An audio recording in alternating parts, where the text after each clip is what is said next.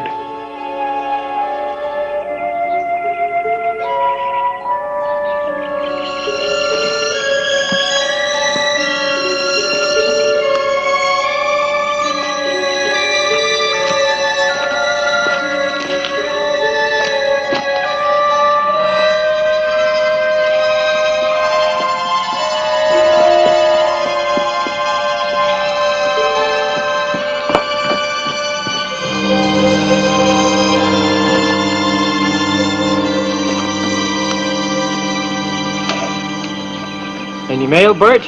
Just your pension check. It's a good thing we get that check of yours every month. We wouldn't be able to operate this hole. Yeah, it's been anything but a jackpot. Bert, give me a tenth of what I paid for my share of the mine, and I'll go back east where I belong. Deal's a deal, Cooley. We'll hit pay dirt. I'm tired. I want out. $300 a month for the rest of my life? What do I want with more? I'm getting out if I have to give it away. You ain't running out on me. We're partners. Not in this yarn. I'm leaving, Bert. I won't hold it against you for misrepresenting the mine. You ain't going nowhere. What are you going to do? I figure to collect $300 every month. Now give me that check. You can't cash my checks. I can write your name as good as you can. Sheriff Clay Hollister was returning to Tombstone. He heard a distant shot. Could have come from any one of the wild canyons. Many mule deer in the mountains. It could have been a hunter. He rode on.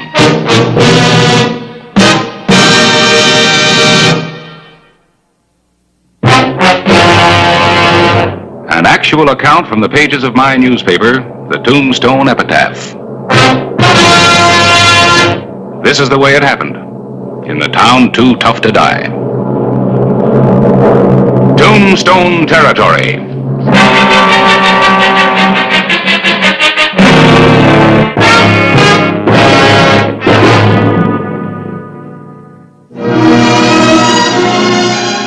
Late afternoon, August 12, 1881.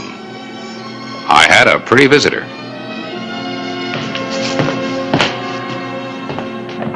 Oh, Clay! Clay?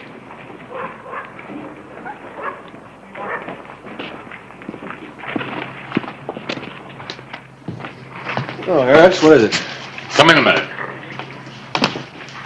What's trouble? No trouble that I know of. Miss Nancy Cooley, this is Clay Hollister.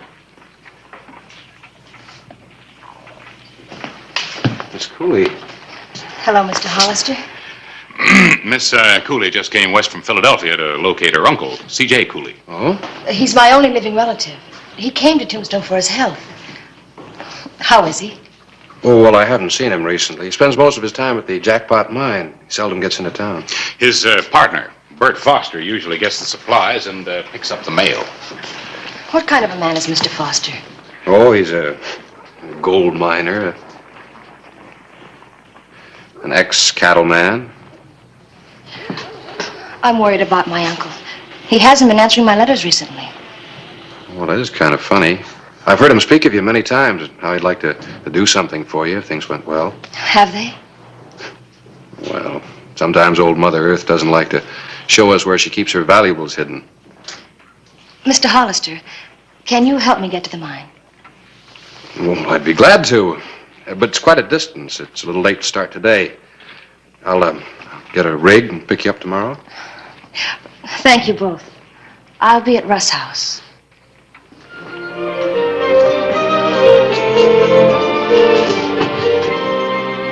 Thank you.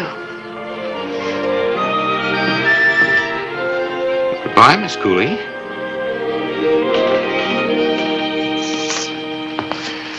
Ex-cattleman. Well, I guess there's no point in telling her that you arrested Bert Foster for cattle rustling a couple of years ago. No point. Besides, nothing was ever definitely proved. A lot of dirt never gets cleaned up. Bert never forgave you for that. I never forgave myself for not getting him convicted. Be good seeing Bert again. It'll be good to see Nancy again. Beautiful girl. Of course, you could send her out with one of your deputies. But I guess our sheriff likes his sheriffing. You could be right.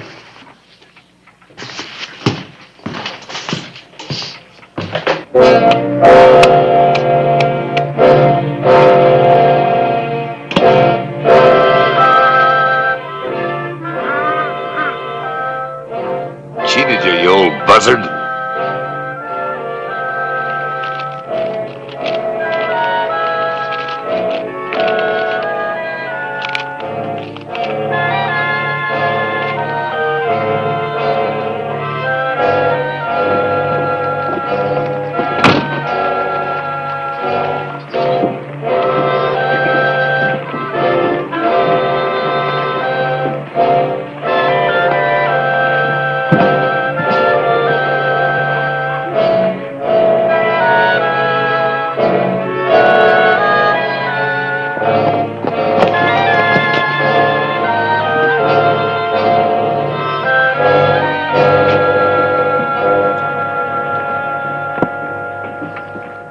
Call again.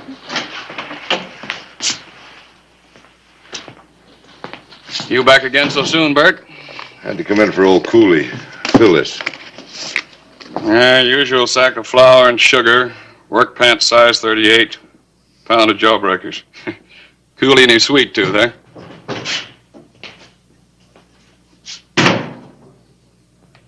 A box of 45s. And a box of 45s. I'll get it together. Hello, Bert. Just coming out to your place. What for? Cooley's niece is in town. She wants to see him.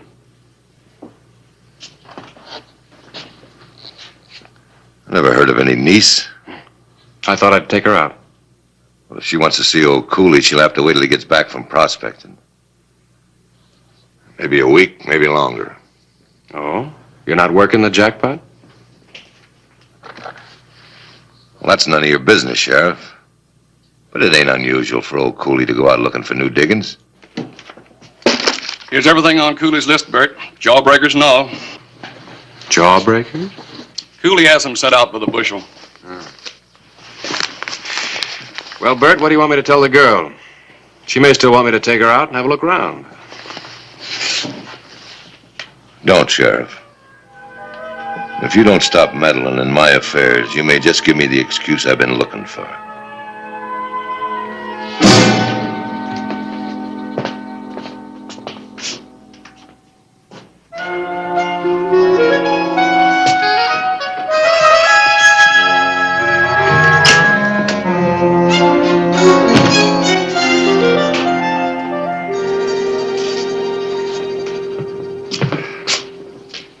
You all ready for the trip? Mm-hmm. I want to see more of Arizona. It's fascinating. Oh, that's good. And it won't be a waste of time even if we don't see your uncle. What do you mean? Oh, Bert said that he'd be gone for a week prospecting. Prospecting? Well, that really worries me. Unless his health is improved, he wouldn't be able to stand it. He doesn't need the money. Well, I heard he sunk quite a chunk of it into the mine. He still has a pension check, $300 a month for life. That makes him a very valuable asset to Bert.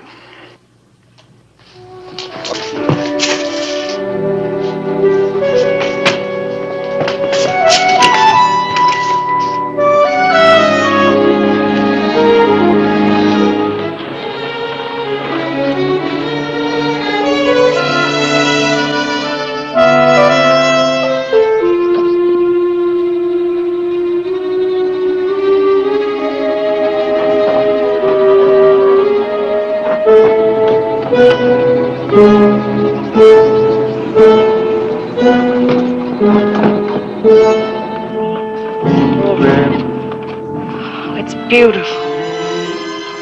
What, that sign? No, Arizona. Complete freedom.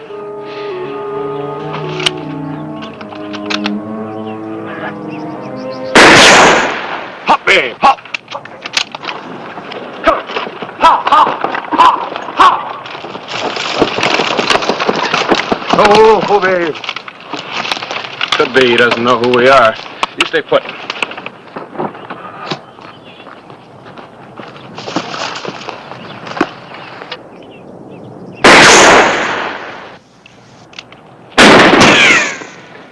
Hold your fire, Bert. It's Hollister. I'm coming in with Miss Cooley. Come ahead. Well, pitch the rifle.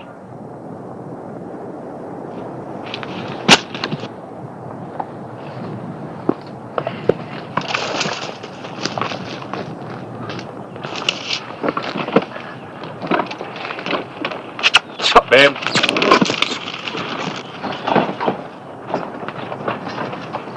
Oh, babe. I didn't know it was you, Sheriff. You could have got yourself killed just like any other trespassers. Well, you're either a bad shot or you're lying. Has my uncle returned? No. I told you it'd be a week, maybe longer. Maybe you'd like to leave a note in the bunkhouse, Nancy. I'd love to. Go ahead.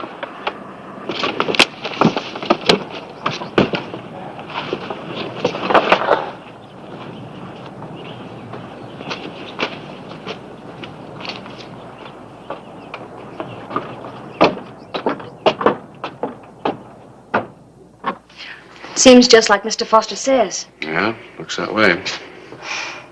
I guess I'm foolish to worry about my uncle. We better get back to Tombstone after I have a talk with Bert. Clay, why doesn't Mr. Foster like you? Well, we had some trouble one time. Come on.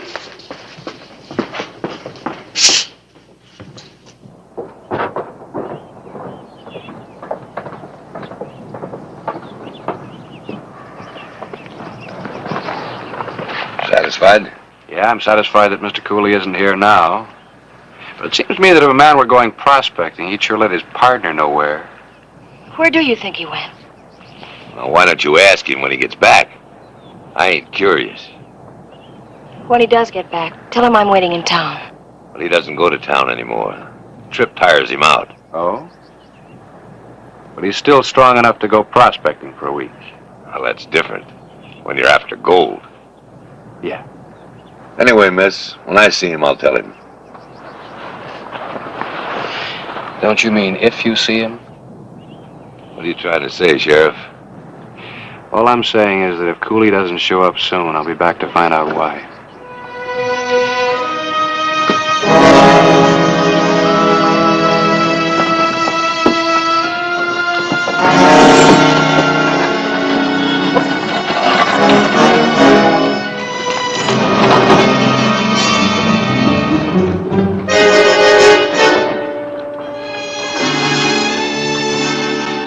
August 15, 1881.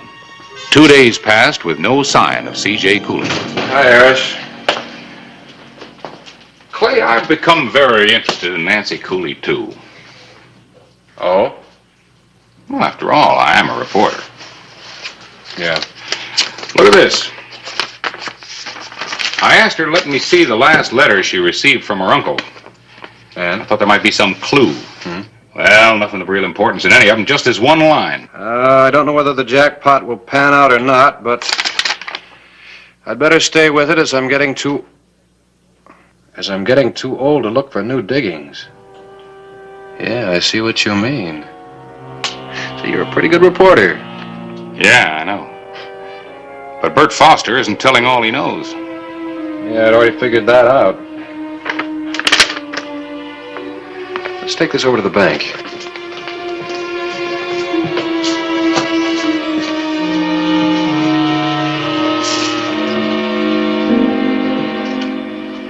Mr. Bradley, did Bert Foster cash Cooley's pension check here a couple of days ago?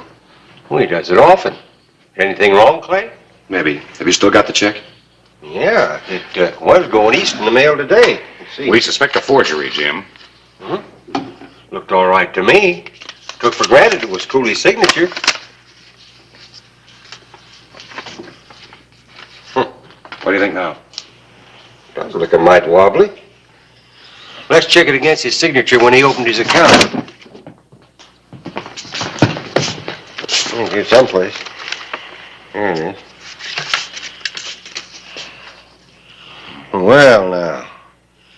Does look kind of fishy at that. That's enough to go on. Had we better tell Nancy what we suspect? Oh, his niece. I saw her right out that way this morning, just as I was opening the bank. Clay reasoned that if Bert had murdered Cooley, he wouldn't hesitate to kill Nancy. Gravely concerned about her uncle, Nancy Cooley had rented a horse early that morning and started for the mine alone. She had a good 3-hour start when Clay rode out in a race against time and death.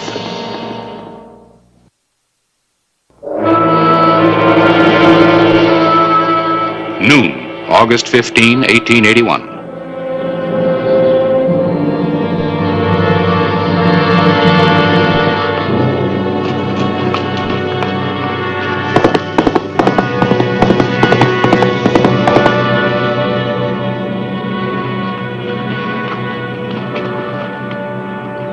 Where's the sheriff? I thought it best to come alone. Knowing there's bad blood between you two, I didn't tell Clay I was coming. Mr. Foster, I've got to know about my uncle. I told you he ain't here. But you must know where he went and if he's all right. Just what are you after? His money? It's all sunk in that mine. This pension check ain't gonna do you no good, because that stops when he dies. It isn't his money. I came west to be with him, to help him if he needs me. I don't reckon he needs you. He does if he's ill. Old Cooley's the last one in the world who would need a doctor. Why do you laugh? Oh, it just struck me as comical. Slip of a girl like you riding all the way out here alone just because she's worried about her uncle. You don't ride very well either, do you? Why? What about it? That horse might run away with you.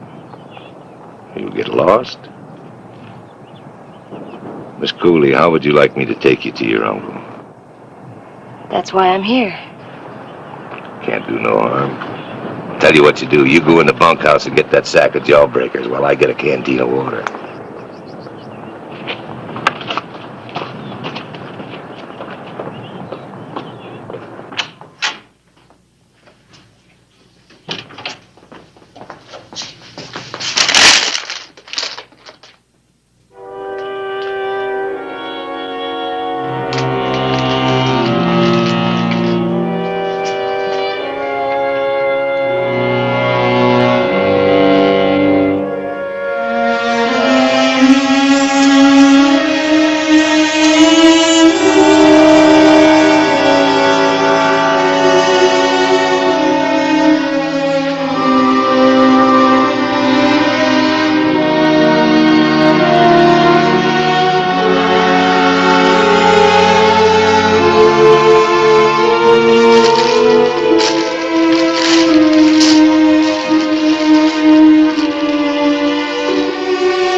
Sure took your time.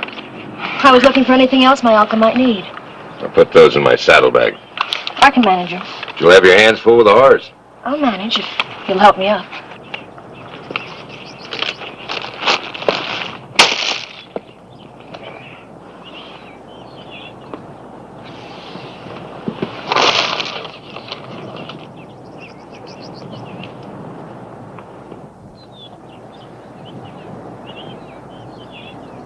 Where'd you get this? I thought my uncle had forgotten it. Old Cooley never used a gun. I even forgot he had one.